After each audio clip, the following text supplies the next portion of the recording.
Welcome back to my channel and to What's New with Human Design. This is a transit report that will let you know where the sun and the earth are inside of the human design mandala throughout the year. Tomorrow, August 5th, the sun is going to move into the gate 7 and the earth is going to move into the gate 13. I'm going to dive into those gates in just a moment, but first I want to give you a little bit of an idea of what you can do with this information. You might just be interested in learning more about the gates of human design, but my intention is to be giving you this information so that it can actually inform how you are living your life. Let me give you an example from looking at my own chart. So this is my chart, and I highly encourage that you get yours laminated like this so you can be referring to it often.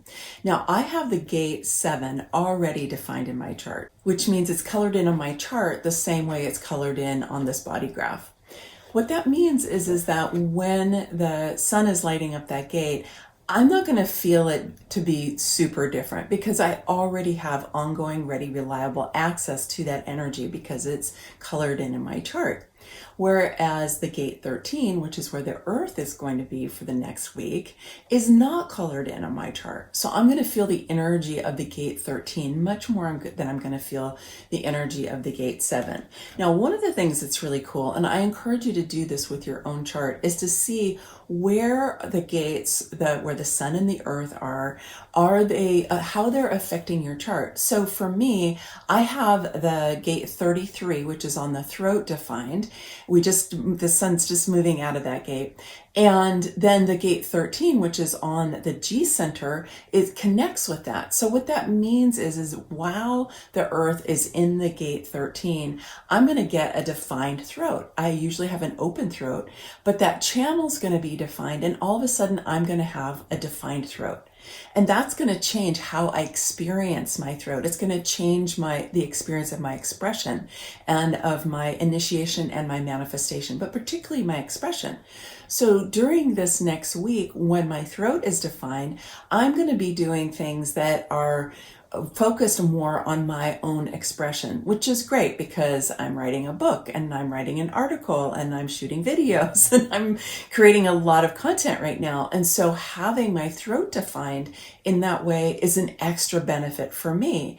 And knowing that that's happening helps me to decide where I'm going to put my energy, where I'm going to be focusing. Does that make sense? So I would encourage you to go ahead and get your own chart and take a look at the body graph that is up here about what's happening in the planets over this upcoming week, and particularly where the sun and earth are, because those are really vital, important energies. And see if it changes your chart at all. Because if you have a match, it's called an electromagnetic. So I have the gate 33, the gate 13 is being defined right now. That's what we call an electromagnetic. So two gates are going to come together, and all of a sudden I'm going to have access to energy that I don't usually have. Both the energy of the gate 13 and also this defined throat that I don't usually have. That's going to give me a different experience of my G center as well, because the 13 is on my G center, which we know as the heart, right? Is half of what we think of as the heart center.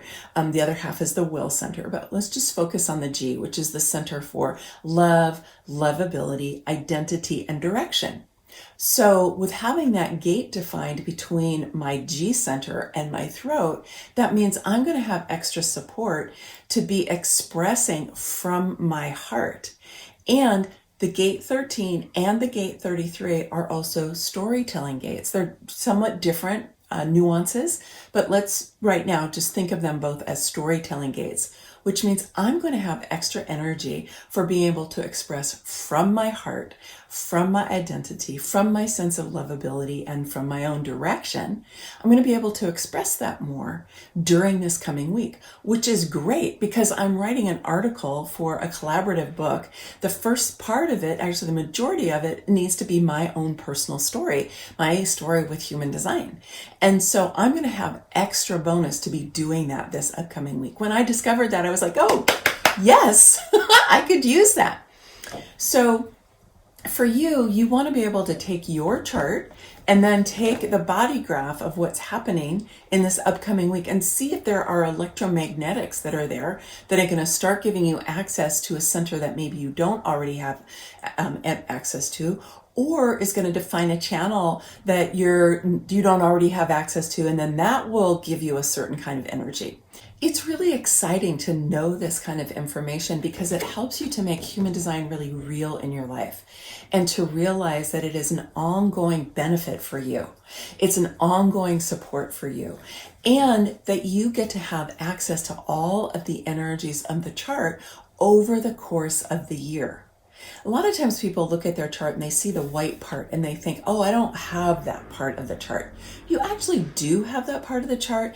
It's just that you have a variable relationship with it. Sometimes you'll feel that energy, sometimes you won't. So for me, with that gate 13, I don't always feel that energy, although I have picked it up from other people throughout the course of my life. So I have experienced it. But when the earth is there, I get to play with it for a whole 6 days and really get to lean into what that's like and really feel what that is for defining my throat. So that when the earth leaves and the 13 is no longer lit up for me, I can still play around with, well, what did that feel like? How can I take that feeling and put it into my repertoire of archetypes that human design provides to me so that I can pull it out at another time and turn it on for myself. I won't be able to sustain it because it's not colored in or defined in my chart, but I can positively imprint myself with it. And I can also, like I said, just have it in kind of my magic backpack of tools and of archetypes from human design. And I can pull that out and utilize them when I need to. It's really helpful for me having an open throat, being able to have energies that I know that will define my throat for me, and particularly having motorized throat. That's another video that I'll do. But to know that I have the ability to pull that out when I need it. And the same is true for you in the places that are white in your chart. Now, let's talk about when it's already colored in your chart and the earth or the sun are lighting it up. So for me, the 7, the gate 7, which is also on the heart, is being lit up by the sun this week. And I already have that defined in my chart. So I already have a fairly consistent way of experiencing it. But when the sun is lighting it up, it's bringing extra energy there. So if I want to change my relationship to how I already experience that particular energy, when it's lit up by the sun or lit up by the earth, I have an extra support for being able to do that. So for example, the gate 7 is known as collaboration in quantum human design. I always think of it as the chief of staff gate in traditional human design. That's the way it was originally described to me. It's the support for leadership, particularly the support for democratic leadership. And I think the idea of collaboration is really great because in democracy, then a key piece of democracy, of course, is collaboration, because we all have to come together and express our opinions, express our needs and our desires, and listen to each other, and then find ways to create collaboratives that are win-win for everybody involved. It doesn't mean that everybody gets every single thing that they want all the time, but it does mean that we're looking for the most essential things to be addressed. And if it's not addressed in this particular project or this particular measure, then it can be addressed in another one. And that's a core component of the collaboration that is inside democracy. So for me, I have gone in and out of collaborations. But right now, I am designing a conference that's going to happen in October. It's called Women Evolving Our World, Feminine Sovereignty, Leadership, and the Right Use of Power. And this is a collaborative event. I want it to really feel like a conference that we're just doing online, and that all of the speakers are contributing to, and we're collaborating together, and we're collaborating with the people who are going to be participating to be able to create win-win situations for everyone involved. So for me, having the sun lighting up the 7 is also great timing as I'm putting together this conference and I'm feeling into the kind of collaborations that I want to be working on for this conference. And I'm not always thinking about those things. And sometimes I'm more focused on collaborations than others. But with the sun lighting that up, I'm going to really have the opportunity to lean into that and to work with it more deeply. So I hope that makes sense to you. Even if something is already colored in your chart, you always have the opportunity to refine how you're experiencing it or to bring it more up to the forefront at a particular time, like right now when the sun is lighting up the 7, and also like right now when I'm creating this conference. So for you, for example, if you have the gate 31, which is on the throat defined in your chart, but not the 7, then this coming week, there's going to be an electromagnetic between that 31 and the 7 that's going to come together that'll give you a different experience in your throat. Even if your throat is motorized, even if it's already defined, certainly if it's open, you'll still have a different relationship because you'll have that energy coming up from the G into the throat through that defined channel that you don't always have defined in your chart. So you get to play around with that because that's a really, it's known as the channel of the alpha in traditional human design. And it's because it is this energy for leadership, for bringing this powerful heart energy right up into the throat. Now let's focus a little bit on the gate 7 and then on the gate 13. So the gate 7 is in the logic circuit, which is part of collective circuitry. The gate 13 is in the sensing circuit. It's also part of collective circuitry. So both the earth and the sun are in collective circuitry. Now, collective circuitry is really about the collective, like the big collective, like all of the tribes. So this is about the global or national, or because in the United States, right, we've got our different states and those come together. And then the collective is the United States. And you can also say that with all the countries in the world, and that makes up our globe. You can also think of it as the different tribes that you're a part of, the different communities that you're a part of, and how they all come together for you in your understanding of the collective as it's closer into your life. The gate 7 being in the logic circuit is associated with the left brain and the right side of the body, whereas the gate 13 is associated with the right brain and the left side of the body. So we have both right brain and left brain qualities coming together this week. And sometimes they can come into conflict because they're very different from each other. The left brain is logical, linear, analytical, it's focused, right? Whereas the right brain is abstract, spatial, connected to oneness, and it's creative, it's sensing. We experience through the body in the sensing circuit, whereas the left brain is much more associated with the analytical mind, or kind of the computer mind, if you will. So we have the opportunity when we have both the left brain and the right brain, the logic circuit and the sensing circuit being lit up, with these two major transits of the sun and the earth, of how can we get our left brain and our right brain to dance with each other? How can we honor and appreciate and tap into the gifts of both the right brain and the left brain and have them make their contributions without trying to make one of them right and one of them wrong? Because that's a no-win situation, right? Right and wrong doesn't really work when you're looking at your own human design. What you want to look for are what are the superpowers that are being offered to you through the different aspects of human design. And so the interesting thing about the gate 7, so it's the very end of the logic circuit that comes down from the left brain all the way through the right side of the body. And then it comes up through the central channel and it comes up through the G center. So it catches this quality of love as it's coming up, right? It's catching this quality of love. So even as it's coming up into the throat, into expression, even though it's logical, it also has love in it. It also has this real compassion and acceptance and understanding that goes along with the heart. So it's not a cold logic, right? It's not a cold, analytical, correcting kind of logic. It's actually a warm, compassionate, loving kind of logic.